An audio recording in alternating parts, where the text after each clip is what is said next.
நீங்கள் ஒருத்தர் மில்லியனா நீந்தி இருப்பேன். இப்ப விளங்குதா? இதுதான் டாக்டர் அர்ச்சனா ராமநாதன் அவர் சொன்னதை நான் திருப்பி சொல்றேன். நீங்கள் ஒரு தரம் இல்லை என்றால் நான் இதில் நீந்தி விளையாடி இருப்பேன் என்று. இதுதான் அவருடைய இயல்பான குணம். தயவு செய்து பேப்பர் ஐடிகளே கருத்தில் கொள்ளுங்கள். இந்த சங்கானையில இடம் இருந்த ஞாபகம் இருக்கு. அப்போ ஒரு மாட்டு கொட்டில காண்டிருந்தாங்க. சங்கானையில மழையண்டா பயங்கர புழுவம். என்னடா புல்லா கொட்டில் கீட்டில எல்லாம் நிரம்பி பார்த்து கொண்டு போவோம். பின்னால ஏதாவது இருந்தா சொல்லுங்க. அப்ப எங்கிட்ட நெஞ்சளவுக்கு நிக்கும். அப்பா வேலைக்கு போன உடனே பாயிறது கோப்பி சுட சுடவோ ஆறுனதோ நீ நிறைய கஷ்டப்படுவான். அப்ப இந்த அண்ணா கோப்பி குடிக்கட்டும். அப்ப நான் அங்கால போறேன். நீங்க ஒருத்தர் இல்லையாண்டா கலட்டி போட்டு வாங்கிருப்பேன். நேற்று யாரோ சொன்ன மாதிரி கிடந்தது, இதை நீங்கள் தான் இந்த இதை போடுறாருன்னு சொல்லி. இப்ப பாருங்க, இதுதான் ரியல். நாங்கள் டாக்டருக்காக வக்காலத்து பண்றீங்கன்னு சொல்றீங்க. ஒண்ணும் மண்டையில இங்க பாருங்க, ஆருக்கு ஆர்டி கொடுக்குறாரு. அவங்கதான் தராங்களா எங்களுக்கு கோப்பி. இல்ல பழைய எடுத்து கொடுங்க. மற்ற கப்பல் ஓட்டையா? மற்றது ஓட்டையா? அதாவது உதவி செய்யணும், உதவி செய்யுங்க. பிராக்கெட்டுக்கே சிலாது இங்க இங்க இங்க இங்க பாருங்க, இங்க பாருங்களா. ரைட். ஐயோ அடே வடிவேலின் ஹாமடியில வடிவா வச்சுக்கொள்ளுங்க.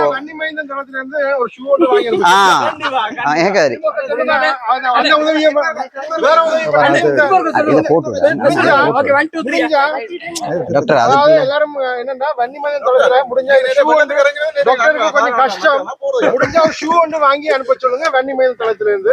முடிஞ்சா அந்த வன்னி மைந்தன் அவரை ஒரு உதவியும் பண்ணதில்லை. முடிஞ்சா ஒரு ஷூ ஒன்று வாங்கி பண்ண போறது இல்ல, இனியும் பண்ண போறது இல்ல. வாயை மட்டும்தான் அவர் எனக்கு வந்த காசு கணக்க வேண்டிட்டு கதை இருக்கு. பாப்போம். இது உண்மையாவே நான் இது வேட்டைக்கு போடுற பூட்ஸ். அங்க தண்ணியில தானே காட்டுக்க போறேன். இந்த ஷூ வந்து ஓட்டைன்னு சொல்லி இந்த சொஃபின் பேக் நான் சுத்தி கட்டி இருந்தவர் அதை எடுக்க முடியல. 6 கோடி ரூபாய்க்கு காசு வந்திருக்காங்க. இதான் 6 கோடி ரூபாய்க்கு காசு. ஆனா இது ஒரு என்ன கழுவி ஊத்த போறாங்க. உண்மையா பாத்தீங்கன்னா வன்னி மைந்தன் என்ற கையில மாட்டணும், புளிஞ்சிருவேன். புரியுதா? மாட்டோம்னு நினைக்கிறேன். தெரியும் அவர் என்னட்ட மாட்டணும். அப்ப இந்திய கொலவெளியில இருக்கிறார். ஆனா நான் கேக்குறேன்டா, இந்தியன் வன்னி மைந்தன் தளத்துல என்ன தலையங்கமா இருக்கும் இந்த வீடியோ பார்த்தா அப்புறம்? அதாவது இன்றைக்கு பாத்தீங்கன்னா பம்மிட்டு இருப்பார். தெரியும் இவ்வளவு கஷ்டப்பட்டு பம்மிட்டு இருப்பார். நாளைக்கே திரும்ப கொந்தளிப்பார். கூவார். நேற்று அன்றைக்கு வந்து சொன்னார்ல, நான் கூவிட்டு இருக்கேன். எனக்கு ஏன் நான் வன்னி மைந்தனை போவான்டா அவர் சொல்லுவாரான். இருந்து மக்களே ஓமண்டா ஓம் ஜெஸ்ன்னு சொல்லுங்க. அந்த அதை கேட்டுதான் நான் இங்க ரோட்டு போடணுமா? என்ன சார் நம்ம இங்க பாருங்க, இந்த இவ்வளவு தண்ணி அழுக்கு தண்ணிக்குள்ள டாக்டர் வந்து டீ குடிக்கிறாரு. இதுக்கும் வந்து சொல்லுவானுங்க பைத்தியார கூட்டம். அதுல ஒரு 4 பேர் தான் இருக்கிறாங்க. வன்னி மைந்தன், எஸ்பி, அடுத்த கணேஷ். அது ஒரு அடுத்த பைத்தியம். சைக்காலஜிக்கல் டாக்டரா?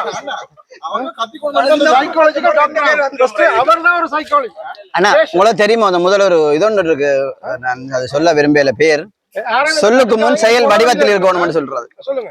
சொல்லுக்கு முன் செயல் வடிவத்தில் இருக்க வேணும்னு எங்களுக்கு யாழ் சொல்லிட்டு போயிட்டார். கண்டிப்பா அதை ஃபாலோ பண்ணும்.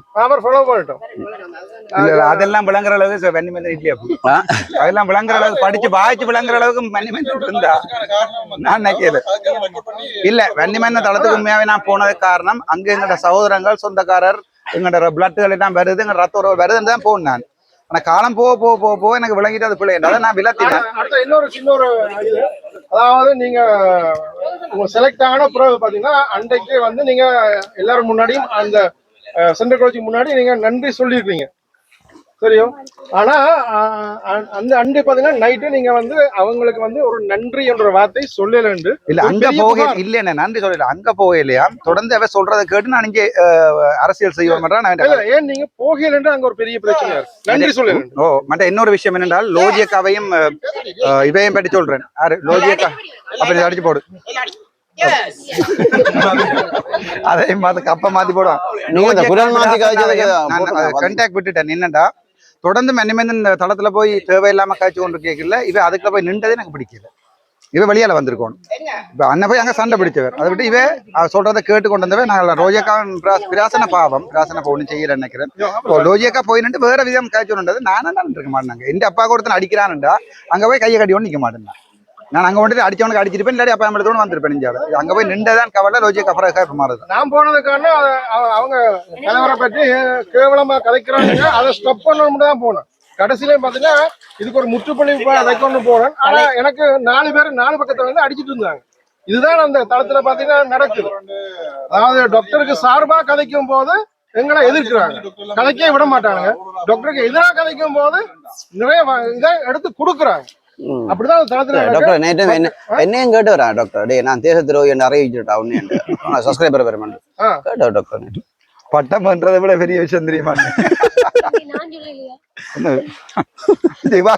ஒரு கடிதம் பண்ணி நான் ஜெயிலுக்குள்ள இருந்து அதை இப்ப பெரிய போட்டோ தான் இருக்கு. விளையாட்டு தேசத்துறை பட்டம் எப்பயோ கொடுத்தா ஜிவா. அது 8ஆம் தேதி 9ஆம் தேதி வெளியே வந்தபடியா கடிதத்தை படிச்சு வச்சிடணும். வாசிக்க கொடுத்துறேன். இது டீ பிரேக் தானே.